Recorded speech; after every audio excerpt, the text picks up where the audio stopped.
Good morning, good morning, good morning. Hopefully, everybody out there is doing well. I want to start the show out by saying yes, tonight at 8 p.m., there will be a Saturday roll call.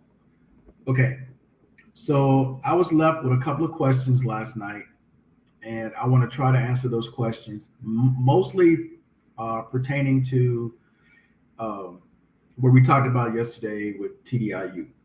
Okay, people who wanted to work, getting on TDIU, and can I work? Should I work? Those are things only you can answer. And I've done videos on this. I've talked about shelter work environments.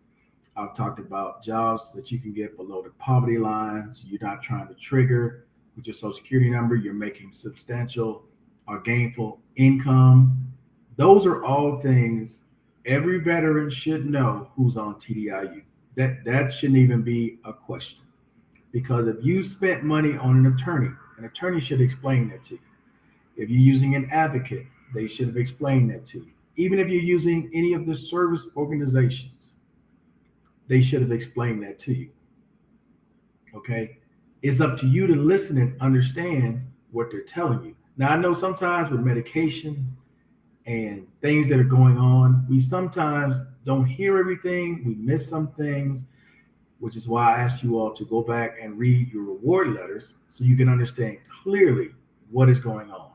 And if you still don't understand, you have a representative payee or you have someone else who has power of attorney over you, they should be able to understand that and somewhat explain it to you if you're having cognitive difficulties understanding.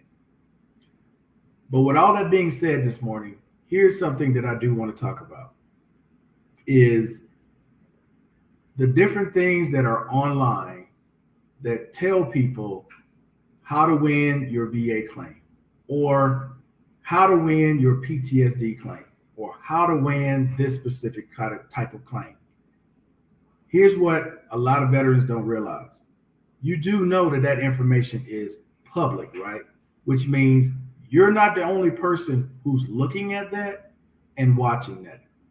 The VA has employees that sit here on YouTube and see what people tell them as far as what tricks you can use or what tricks to look out for or what questions are going to be asked. Okay. YouTube isn't a one-way street where government employees can't watch any of this stuff, right? There are government employees who watch all these channels that are pertaining to VA and Social Security. Why? Because if a lawyer is telling you, hey, you shouldn't do this when you go, you should be prepared because you need to get a copy of the DBQ and they're going to ask you questions directly from the DBQ. How many times have you gone to a CMP exam, they take their DBQ and they set it to the side and they look you right in the face and they start asking you questions? That's because they know all these tricks that these people are telling you all online. If we go to YouTube right now and I just type in how to win your PTSD claim, how many videos you think are going to pop up trying to explain to you different things you can do and you can try to win your PTSD claim? And some of you guys actually try these things at the VA and get denied. And you wonder why. It's because the government already knows this. You think that somehow they're putting this information out to the public. No government employee or no one is aware of what's being said for people to do on YouTube or on Twitch or on Snapchat or any of these TikToks or any of these sites. You got to be realistic, man. And then a lot of times veterans tell on themselves easily, depending on what you're applying for. Your credibility is tested the moment you're at the VA. As a matter of fact, the time you get out of your vehicle and you walk into that VA or you roll yourself into that VA or someone assists you into that VA, your credibility is being tested because everything that happens at the VA is on camera. They can easily go back and see the moment you get out of your car, how you got out. How did you walk into the VA? When you're sitting there waiting and there's nobody else at that office or at the C&P examination office. You're the only one there. You may have an early appointment. You've been sitting there 30, 45 minutes. You know why that is? They want to see how you react because you're saying you got back problems. Okay, let's let them sit there an hour and wait before we call them back and just watch as the lady at the reception just sits there and watch you to see how you handle it, to see how you react. See, these are things people never think about. You told me you got a bad back, but yet you sat in that chair the entire time. Never once stood up to stretch, never once stood up to take a quick walk because you got problems and walk back. You sat there the entire time. And when it was time for you to get up, you got up and you walked into that office with no assistance, no problem. Now, if I'm a doctor and the receptionist just told me that, what is that telling me about your credibility that you just wrote and told the VA you can't sit no more than 10 minutes, but yet you just sat in that chair for over an hour? You guys understand what I'm saying? Most of the time, when veterans get denied, they're doing it to themselves. This is why I always tell you guys, be truthful, okay? Do I have back problems? Yes. Does it flare up all the time? No, it doesn't. But when it does flare up, these are the things that I do. And be honest about it because you don't want to lose your credibility when you go into that C&P exam. Don't embellish, okay? They already know. You're dealing with professionals. They know. They know when you're lying because they've seen countless people come in with similar disabilities. So they got a pretty good idea of what you should be going through. But when you embellish and you say, oh, it's so bad, I can't do this, that, and the third, they know you're full of it. So don't try it, okay? But just to give you an example of what I'm talking about, I want to share this on the screen. I'm just going to type in how to win your PTSD claim with the VA on YouTube just to see what comes up. 70%, what does it mean? Let's see, how to get 100% PTSD VA rating. Successful VA PTSD claims. VA PTSD ratings, how to get the most from your VA disability benefits. All of these, how to pass your VA PTSD C&P exam. And you all honestly think that no one from the government actually sits here and watches this stuff and pays attention to it so they can change their tactics, right? Like this is just a one way that people, that you all are the only ones seeing this. Nobody else is watching this. No one else is aware of this. It's like, come on, man. We got to be real about this. If y'all are serious and you're trying to actually get your claim, you want to be done with it, you don't want to deal with the VA, you don't want to deal with the government, you got to be honest about this. You can't go in lying. That's the number one thing. Same with Social Security. The moment you get to Social Security's office, you're on camera, they're watching what you're doing. They can call you back into that office at any point. They're going to make you sit there because they want to see how you react. That is the truth. Any person that's ever worked at the VA will tell you this. This is a tactic that they use. Very rarely will you go to a C&P exam. And I'm talking about people who have showed up and they're the only ones sitting there. This is a tactic to see what your reaction is for whatever you told them your issues are. It's the same way that a lot of PTSD veterans say, I can't stand being around people. I can't stand hearing noise. I can't stand people talking loud and being in certain situations. Okay, cool. So when you get in, they ask you, how'd you get here today? Now remember, you can't deal with stress. You can't deal with loud noises. You don't want to be around a lot of people. You don't want to deal with a lot of issues. You just want to be left alone. Okay. How'd you get here today? I drove. You drove. So you left your home, got in your car, and you made it through all that traffic to get here. And when you got to the VA, you're absolutely fine. But you just told them you can't deal with stress. But what is driving? Early in the morning with all that traffic. You understand what I'm saying? Okay. Let's try another tack. you say that you need help in the morning. You need aid in attendance. You got to have somebody help you get dressed. You got to have somebody take you everywhere you need to go. You got to have somebody help you with the smallest things. Okay, cool. How'd you get here today? I drove. Wait, you just said you needed somebody to help you with all these things. Your credibility, as far as those two scenarios, are shot right out of the window. Gone. They're gone. Just that simple. Think about what you tell these people, man. Think about what you do when you're in the CNP's office. They do things on purpose just to see, because they get you relaxed. The first thing they're going to do is talk to you. They want to ask you about your history. They want to ask you about your family. And why do they do that? To get you to relax, to forget your whole plan of, okay, I can't do this and I can't do that. Well, what's the best way to do that? By getting you relaxed. They get you in that office. You're already like nervous. You're a little skeptical of what's about to happen. They start talking to you about your kids. If you got kids, they started talking to you about your service. Next thing you know, you forgot all the things that you told them you couldn't do. So what do they say after that? Okay, go ahead and take off your socks and shoes. When you told them you couldn't take off your own socks and shoes, you can't even bend over to reach your own toes, and yet you just took off your socks and shoes with no problem. Okay, go ahead and sit on this desk or sit on this bed right here. Get up, and sit on this. You do it with no problem. Your credibility, shot.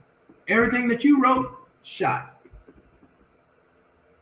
Works the same way with Social Security. Shot. I'm being honest with you guys, man. I'm telling you from both sides. I've been on both sides of it. I'm telling you from both sides. Veterans who lie, who embellish, it's rare you get anything that you're looking for, because most of the time you're getting caught in that lie. And it's real simple. It's not like they're like doing some kind of Jedi mind trick. All they're doing is getting you to relax and be you. And once you become you, you've already forgot everything that tact that they tried to give you on YouTube you're supposed to be doing. For example, some people will tell you, man, don't even shave, go in there looking as raggedy as possible. Okay. So you got a full beard going, you looking tacky as hell, but your nails are clean and they're cut. Tell me how that makes sense. You got well-groomed nails, they're clean, but you got a full messy ass beard with full messy hair. Help me understand that one. See, these are things people never tell you all because they never think about these things. These are the things that these people on YouTube tell you, oh, well, you got to do this, and you got to get the DBQ and this. What happens when they go off script on the DBQ? They don't ask you any questions from that DBQ. They just ask you questions like, so what do you do all day? So how do you spend your day? That's a common question with Social Security. How do you spend your day? What's the typical answer that a veteran or someone applying for Social Security will give? Oh, you know what? I just sit at home or I stay in bed all day and my back is so bad that I can't do anything. Oh, okay. And then they write some stuff down. Then they'll go, so when you got to go to the bathroom, explain how you go to the bathroom. I just work my way out of the bathroom and then I go use it. I wash my hands and then I get back in the bed. Okay. So nobody helped you. Remember now, you told them you need help. You didn't describe anybody helping you. Right? They writing that down because they don't really say that to them. They just listening and writing down what you say. Most people tell on themselves. For those of you who are trying to get TDIU, you may have issues to where you need TDIU, but you like to embellish. Because questions like that are what they ask. Or when you're filling out that application for TDIU and they ask you, what type of work did you do? Your job may have just all been physical, manual labor or manual labor type, or you may have had a specialty skill where you're dealing with welding or electricity or whatever, right? And they ask you, what other um, what are the job functions that you have? Like, what are the jobs that you do besides just this part? Did you like do anything in management? Did you do anything as far as writing up paperwork? And you go, oh yeah, I wrote up the bill myself. I figured out how the bill should be. I did this, and this. Oh, okay. So you have more skills than just being an electrician, right? You can work in building. You can work as a manager, as a supervisor. That's what they're getting at, dude, when they ask you these questions. This is what I said yesterday. The least amount of education you have, the better your chances are getting Social Security. Because if all you ever done is manual labor, you got nowhere else to go. But if you got 2-3 degrees, you got 20-30 years of experience, you've done more than just whatever your job title is, which is how they figure out whether the jobs you should be able to do and why they deny you. These are all tactics, okay? And the point of me talking about this is to get to you guys on TDIU. The first thing I would say to you guys on TDIU, and I'm being dead serious with this, read what is TDIU. Read the application. I believe what happens, and I've seen this when I talk to some people, is that they either watch something or talk to another veteran, and the veteran has convinced them, oh, you 70%, you should file for TDIU. But the veteran still wants to make money. They still want to work, right? So they let someone convince them to file for TDIU. Now, this is an able-bodied person receiving TDIU. You're getting about $3,800 a month if you don't have kids and you're not married. Okay. Well, let's break that all the way down. You're getting just under $1,000 a week. So you're making less than $25 an hour for 8 hours a day. So you're making around $22.50 to $23 an hour when you break it all the way down for what 100% is. Meanwhile, your other rating, your real rating is probably what, 70, 80, 90%. So you're getting anywhere from 1,700 to about 2,100. Okay. So for some of you all who don't want to work, that's great. You ain't got to do nothing, right? Live your life, get your little 3,800 plus whatever. If you pass Social Security, get from Social Security, you good, you happy. Okay. For others who live in major cities like San Francisco, or you live in LA, or you live in New York, you in Midtown, that ain't enough money.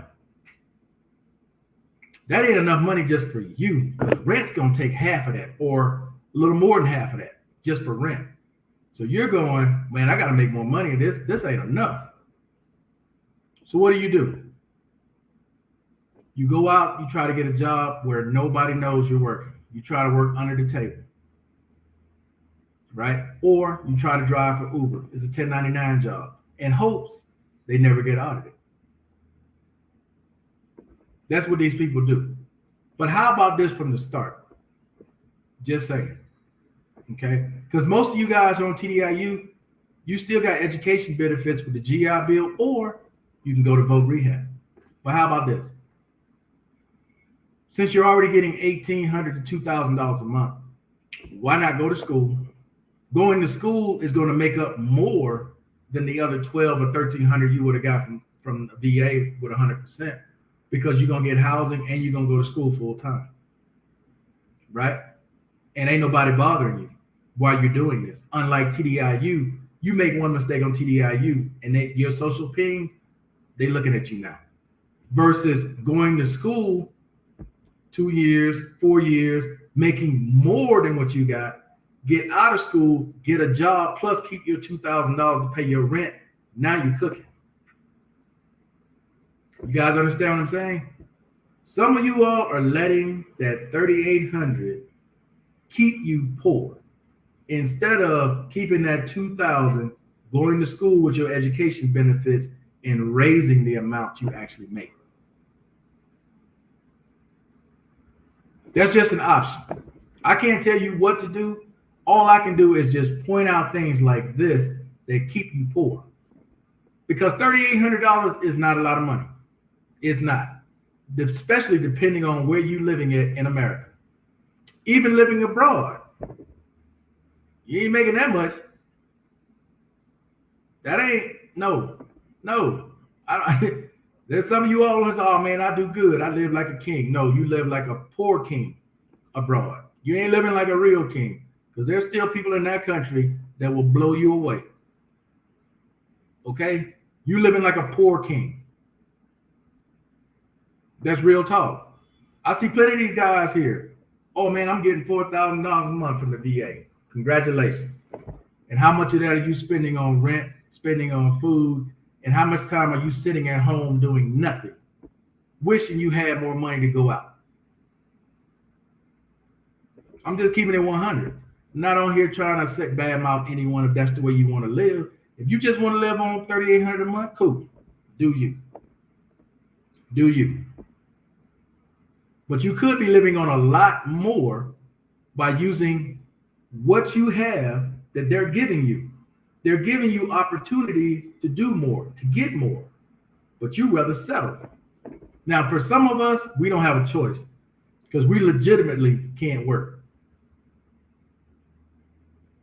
That's real talk. There's people out there who have legitimate disabilities where they cannot work, where you can't get those opportunities. Hell, I tried to go back to school. They deemed me unemployable, which means I can't even go to school. And I got benefits to go. Can't do it. Because trust and believe, if I could go to school full time, I'm going back full time. That's housing plus full-time pay. That's at least, depending on what state you claim, you're talking at least $2,500 to $3,700 on top of what you're already getting. Why would I not go to school? That makes no sense. It makes no sense. But when you're lazy and what you're getting is good enough, oh, I get by every month. Hey, do you? Do you? So I got about 10 more minutes, man. If there are any questions, and what's up, Mr. B? What's going on with you? Hopefully you're doing well today. But I'm trying to give y'all some real info, dude. Watching all this stuff on YouTube is cool. I ain't got no problem people watching me. And I'm not telling you not to watch. I'm not telling you not to try to learn. But if you think they're giving advice only to you, the government is listening and watching everything. And they take steps from what these people are saying to throw a curveball at you. That's why it's best not to lie. If you go in telling the truth, I tell them all the time. They say, can you do anything? I said, on certain days I can. Certain days I can go out, I can be like a regular person. And then there's some days I can't even get out of the bed. I need help going to the bathroom, getting off the toilet. I need help in the shower. There's sometimes I don't. There's sometimes I can go in on my own and do what I need to do. That's the truth. I'm not going to embellish with them. They say, are you driving? No. Can you drive? I can. But if there's ever an issue, I'm stuck. My leg goes out. I'm in the middle of somewhere. I can't move. I got to call somebody to try to get me. So I prefer to have a driver. They said, okay. Do you want to ride the bus? Hell no. I'm not trying to be that many. And I'll show them a picture of what the metro system is like here and what the buses are like here from what my friends have given me. And they'll go, oh, yeah. I can see why you don't want to deal with that. Which brings me to people who are here who say they got PTSD. They want to be left alone. They don't want to be around people. That is the biggest crock of you know what, because if you see any of the photos I put out there showing you all what the metro system looks like here daily, what the buses look like here and the lines to get on the buses daily, and you telling me you got PTSD and you deal with that every day, I don't think so. What did I miss? If you get married, will they? No. Which one are you talking about? Social Security or VA taking redo? Well, Social Security would just take it away, but no. Getting married, no. All that does, you get married, they'll probably add like another $109 to about $120 on top of what you're getting from the VA. That's it. But they will not reduce you if you get married. I'm TDIU. Dude, I'm going to ask this question again. And I'm being dead serious. Where are you all getting T and P from? Please tell me where you get T and P from. I've never seen T and P on nothing. It has always been P and T, permanent and total. Where do you all get T and P from? I downloaded my letter last night just to make sure I ain't tripping. My letter says permanent and total. It does not say total and permanent. Where you all get T and P from? I asked this last night. I am baffled where y'all get that from. I never go in there. Nasty. All right. Hey, I'm dead serious, man. For those of you that like to say T and P, I asked this last night. Please show me or tell me how you all come to T and P. That has baffled me for years now that some of you guys say that. Where are you all getting that from? There's nothing I've ever seen on the VA's website anywhere that says T and P. Never seen it. It's not. I'm not blaming you. I'm just curious to know where that comes from. You're not the only one that said, and I'm curious, like, where are you all getting that from? I've never seen that. Never.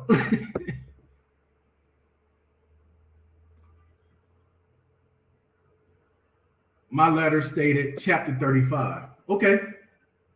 Now, I'm not trying to be mad. Look, I hope I don't sound angry or I'm sounding contradictory. I'm just curious. I have seen numerous of you guys write T and P. And I'm like, where the hell are y'all getting T and P from? Dude, if I Google T and P, it's going to turn it around and say P and T. Guaranteed. Because I've never seen T and P. Where y'all get that from?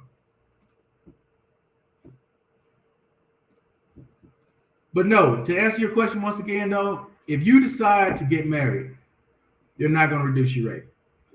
If you decide to get married to a woman who has kids and you want to adopt the kids, there's a process you got to go through, but you can actually add, well, later on, you can add her kids to your benefits. You can if you adopt them. Not saying that, but I'm just putting that out there. All those are possibilities. Same with Social Security. You end up adopting her kids, hey, they can get on your Social Security as well. Many people in the Philippines, that's why they go there. Just keep it 100. A lot of these old dudes that go to the Philippines, man, they go into the Philippines to make money. They don't give a fuck about the girl. Just keeping it real. They don't give a fuck about the child. They give a fuck about the money. That's what they give a fuck about, the money. That's why they go and try to have kids in the Philippines. That's why they try to get those young girls in the Philippines. That's why they try to get young girls anywhere. Because it only benefits them. They don't give a shit, right? You getting $2,500, you get a girl pregnant, you have a kid, you're on Social Security, your income just went from $2,500 to what is that? 30, wait. 25. No, you just went to $4,250. If you have a kid and that's what you get. That's what those old dudes do in the Philippines, or basically anywhere around the world. That's what they do. That's exactly what they do.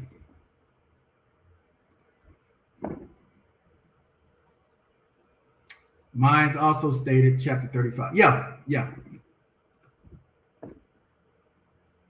Some people will do it. That's true. That is the truth. You got a guy in his 60s talking about, I still want a kid, and I'm trying to get this girl pregnant. Why do you think he's trying to do that? He ain't making enough. You have a kid, whatever he's getting, especially if you're on Social Security, they're going to get half of whatever you're getting. And it damn sure don't take that much to raise a kid in these countries. This ain't the U.S. Okay? Not the U.S. Hell, you can take half of that and raise the kid. Kid looking fly as hell every day. You take half of that $1,750. Kid walking around fly as hell. Jordan's on, everything on. Right? You taking the other half and paying your rent, which means the other $2,000 you got, you just do whatever you want with it. That's how they do it. How do I know this?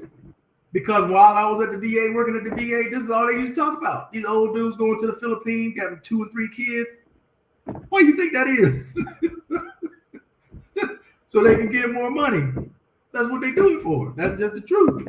Why do you think they go overseas and adopt kids? More money.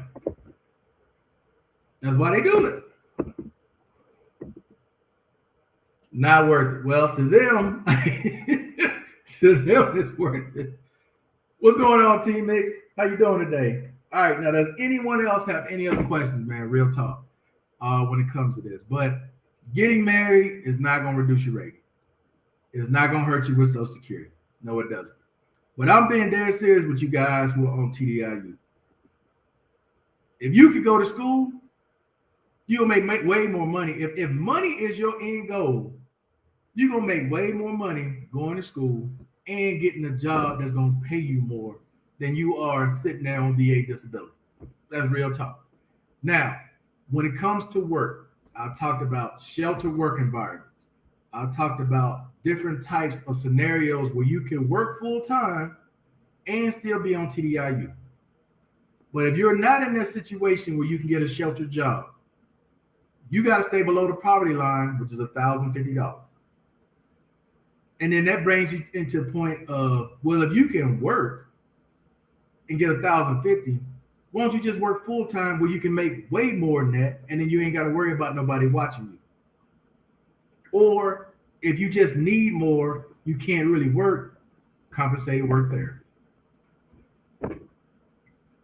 My neighbor's 67 on TDIU, married to a 26-year-old. Why do you think he got a daughter? Come on, family man. Why do you think he got a kid? That TDIU and that Social Security with that 26-year-old wasn't enough. When they got that kid, they just increased their income almost $2,000 more probably. Now they living well. I bet you as soon as he had that kid, a month later, he bought a new car. He probably moved.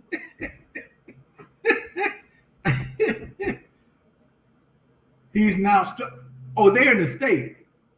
You said okay, they're in the States. Yeah, that's dumb. Especially where you are in California. That was dumb. Because that ain't, now if he's abroad, oh yeah, he living well. Paying a mortgage. That's probably why they had the kid, man, to pay the mortgage. Just keep it at 100 with y'all, man. I don't try to sugarcoat it, man. I try to keep it 100. This is why a lot of people move abroad. They live abroad. There are all kinds of tricks to this shit, dude, that people do to get more money. But I be trying to tell you guys ways that are legal, that are benefits you already have, that you don't have to struggle. You ain't got to worry about nobody watching you, that you don't have to worry about somebody filming you or trying to report you. I was on Bobby D's channel the other night. This guy had his own son trying to report him to Social Security. His own son. You're like, damn. I'm not trying to have no problems like that, man. I'm just trying to live. I'm not worried about somebody filming me or trying to say I'm faking, because as many damn exams and x-rays and shit I done been through, these people know I'm effed up for real. That ain't no joke. I'm effed up for real. I go out one day, it takes at least 2 or 3 days to recover, then I can go out again. That's real talk. But for some of you guys who out there working on cars, y'all doing plumbing on the side, or you doing maintenance on the side, or you trying to work under the table. If you can work, dog, you better off just getting a regular job than you are trying to wait on this disability. That's just real. You never gonna get rich on disability. Never. Never. Never. They're gonna keep you, your water right here, poverty right here, you right there. That's as far as they want you to go. Because they don't want people to look at that as a way of living. Why would I give you $6,000, $7,000 a month? That means every veteran that gets out gonna want to get the same thing. They're not gonna want to work. That's why there's no incentive for people on disability. Social Security is that way for a reason. Social Security, they know you should be getting $3,000, $4,000 a month. They don't want to give you that because they don't want to give people an incentive to stay home. They want you to go back to work. And if they give you peanuts, and you just accept the peanuts, they know you either lazy or you really disabled. But they know that a lot of people who only getting them peanuts are gonna be like, hell no, this ain't working. I need to take my ass back to work. That's why they do that. None of this is a secret, man. None of this is like something nobody's heard before. This is real.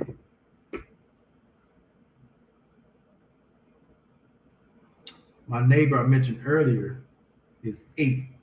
Wow.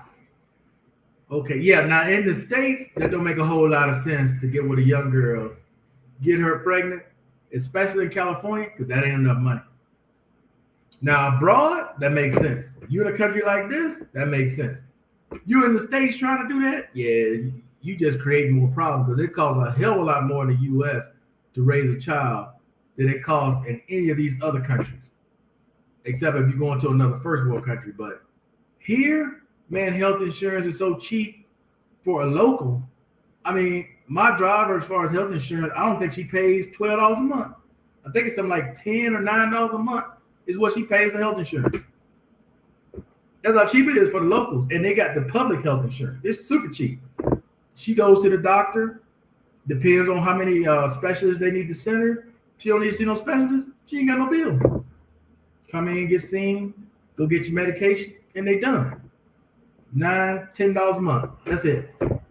So abroad, I can understand because it costs nothing to raise a child. But in the U.S., with healthcare and all the bills, yeah, that don't make a whole lot of sense. Let's see, messed up that last postmark here. My bad. Try to delete. Oh, it's all good. It's all good, man. They will not. Yeah, you're unemployable. They deemed you unemployable, Mr. B. That's why they won't let you go to school. That's why they won't let me go to school. When I put in my app, the only thing that I can apply for in Voc Rehab, and probably the only thing they'll let you apply for in Voc Rehab, is the independent living program. And it takes then the act of Congress for you to get approved for that. Well, the waiting to get in that line, because there's a ton of people that try to get on that program for a variety of reasons. But if I was you, Mr. B, I would just put in an application for the independent living program, and just hope one day they call you up and say you were approved. Now, if you're living abroad, you can't apply for it. It does not apply to you. This is one of the reasons why when I finally do get I don't know if I just want to get residency here, if I'm going to go ahead and go for citizenship. But once I get one or the other, I'm going to end up going back to the States. Because it's as great as it is living abroad, and it is cheaper in some aspects, there are just so many other things that I miss out on that when I'm talking to Mike, it just makes me want to think about moving back to a border town. That way you have the best of both worlds that he's dealing with, where if you want to be in another country, you can be just by crossing the border. And when you need to get things done in the U.S., you just drive right back across or you walk back across. So lately, that's really had me thinking, because as I get closer to getting my residency here, and I'm thinking about all the different things that I have to go through, the different steps just to get things done abroad, it just makes moving back, not just to Yuma or anywhere that's a border town, it just makes it more appealing. Instead of just having to deal with so many little small issues, you could eliminate, or at least I could eliminate all that just by simply moving back to a border town. Just that simple. So I'm being honest when I tell you guys that I'm contemplating leaving next year after I get my residency, moving back to the States. And even what makes it even easier though is also I'm already I already have a caregiver. I'm already being paid for a caregiver. So as far as going back and getting a caregiver, that would be simple because I'm already enrolled in the program. I could just give them my cousin's address in Arizona, list them as my caregiver, and hell, they'll get paid just to come check on me, just to make sure I'm all right, which I've already talked to them about that. So, and if I wanted a job, I could go to work for him, which would be considered a sheltered work environment.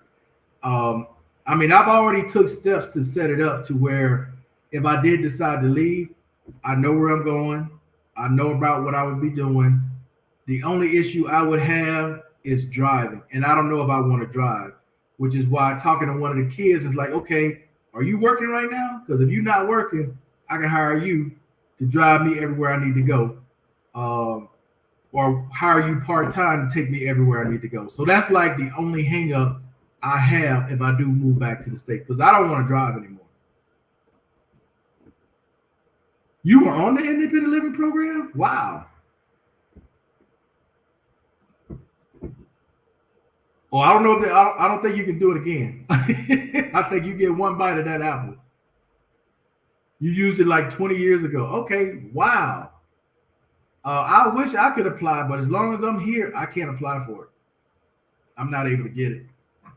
But I'm being 100 with you guys, man. That I'm thinking about moving back to the states because it's great being abroad. There's a lot of things you can do being abroad.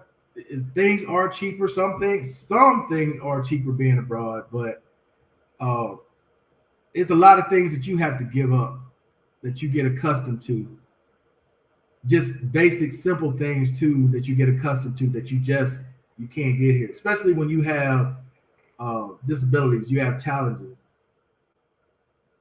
They have good medical care here. It's just, but still, it's just not the same. There's a reason why the U.S. is a first world country, and this is still considered a developing country. They're not on the same level. Okay, when it comes to certain things, they're just not. They're not.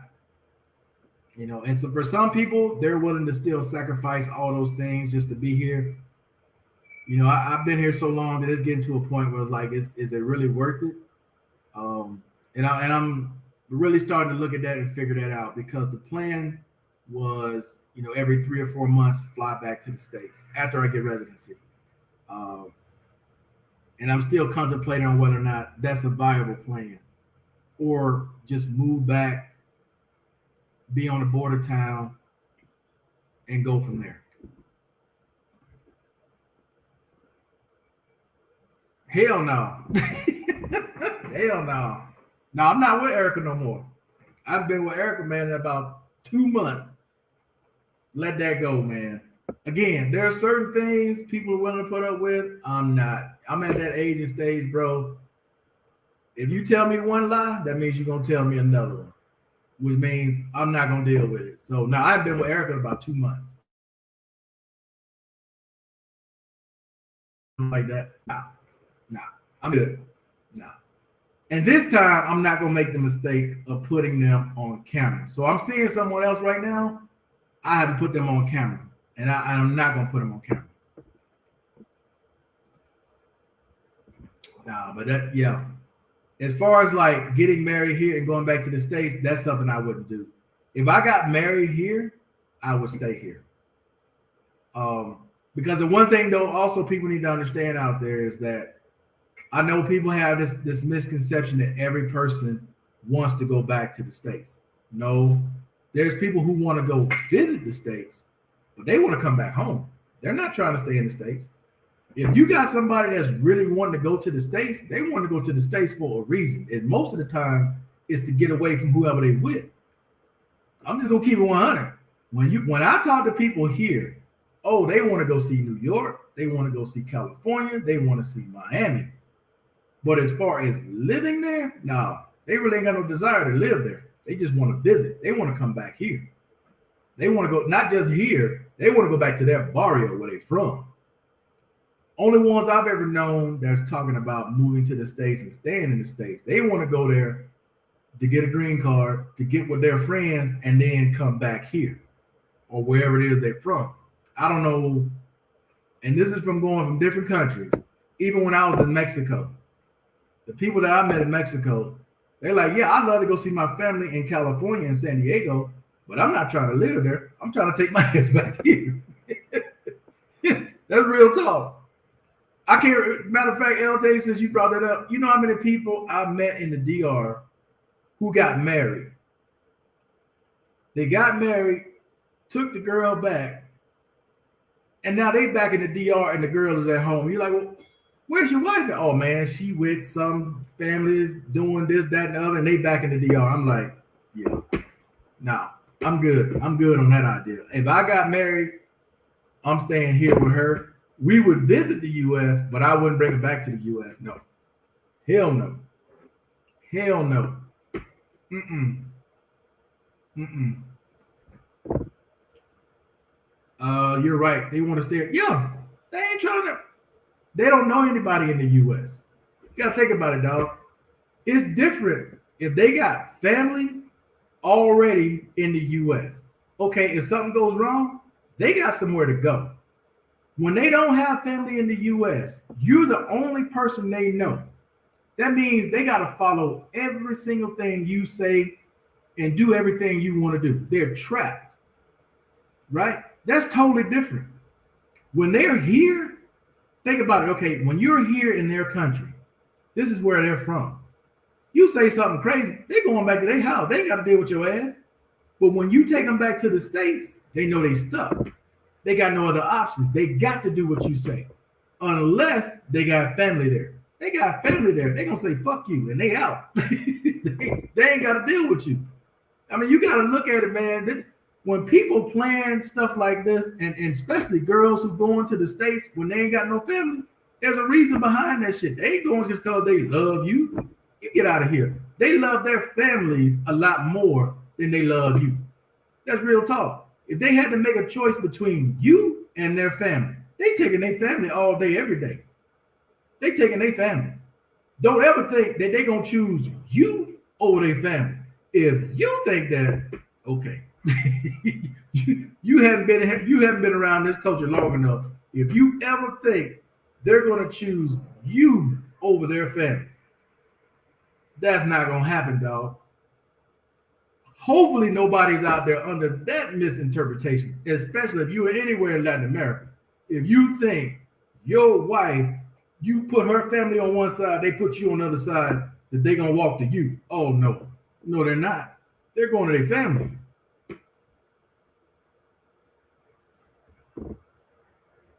Most of the ones that I've seen here in Santo Domingo don't want to go. Because they don't. I'm telling y'all, man. When you're in these countries long enough, you talk to these people long enough. These girls are not stupid. They're not stupid. People want to think they're naive. People want to think they're uneducated, but they're not. They're not stupid. They've had girlfriends that have gone. They've had other friends that have gone, and they have explained to them what has happened. Or they may be talking to one on the phone about what goes on. They're not stupid. They know if they take their butt to the States, they don't have any family there. They don't know anyone there. They're stuck. They have to do whatever the guys tell them or whatever the woman is telling the guy. They are stuck, period, until they get their green card. And as soon as they get their green card, they get the hell out of that situation. They gone. They out. Peace. Or, and I'm sure in the DR, LJ has heard this. As soon as the guy took her to the States, she was out with her family and wherever they are, whether they're in Atlanta, whether they're in Connecticut or in New York or wherever. She was out, paid his ass no attention, and was gone with her family the day she arrived. What's going on, Barry? How you doing?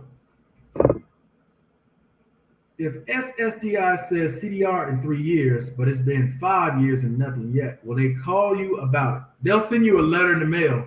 Normally, they'll start with a letter. You may even get an email. But if they said 3 years and you haven't gotten one yet, and it's been 5 years, I wouldn't worry about it. But they're gonna send you something pretty soon because it's usually 3, 5, or 7 years. They're gonna send you something.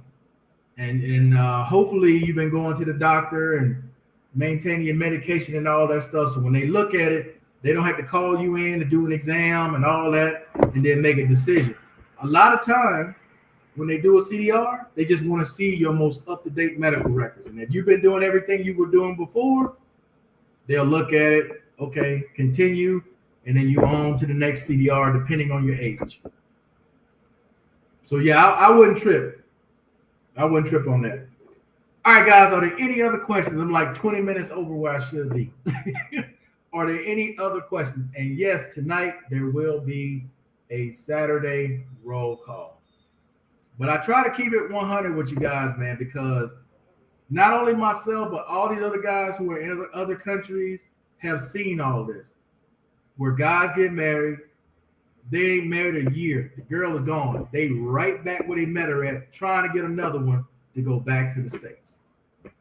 That's real talk. And then the guy that's married a girl, first of all, I just want to clear this up. First of all, do not try to marry a working girl.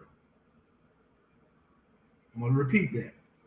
Do not try to marry a working girl. That is a recipe for disaster. If she's a working girl, that means she has all kinds of friends, all right?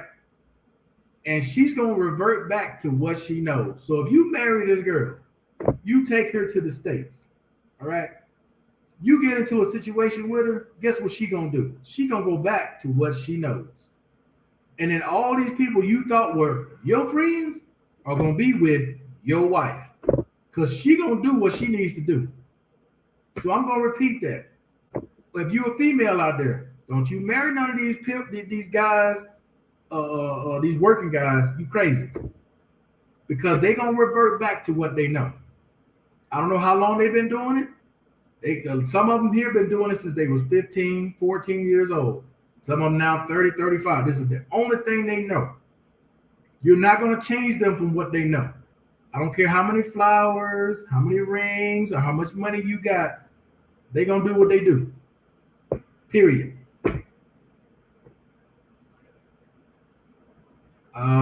They're never leaving their family for you. Trust me. LJ, I'm trying to tell you.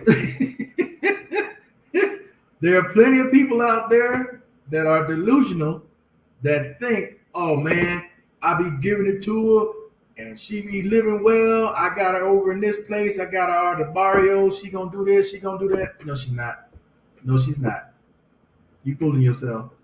If that woman has to make a choice, as a matter of fact, let me tell you how easy it is.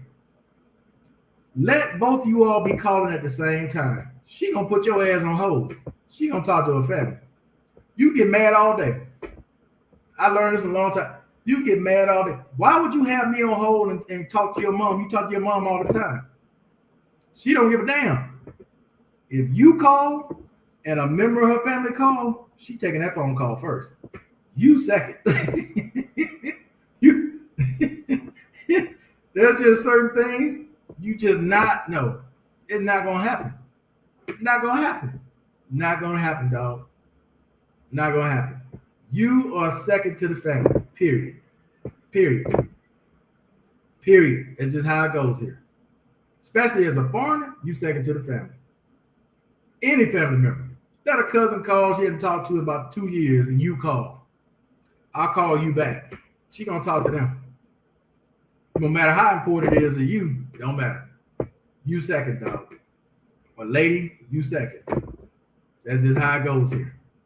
All right. That's it, man. I'm out. Peace. Hopefully I gave some info to help some people out this morning when it comes to filing claims, and then following these channels talking about they got advice and what to do to pass this or pass that. The government sees the same thing, and they got a plan in place for people who come in expecting that. It's just what it is. All right, but anyway, guys, that's it. I'm out. I'll see you all tonight at 8 p.m. Peace. Have a great day.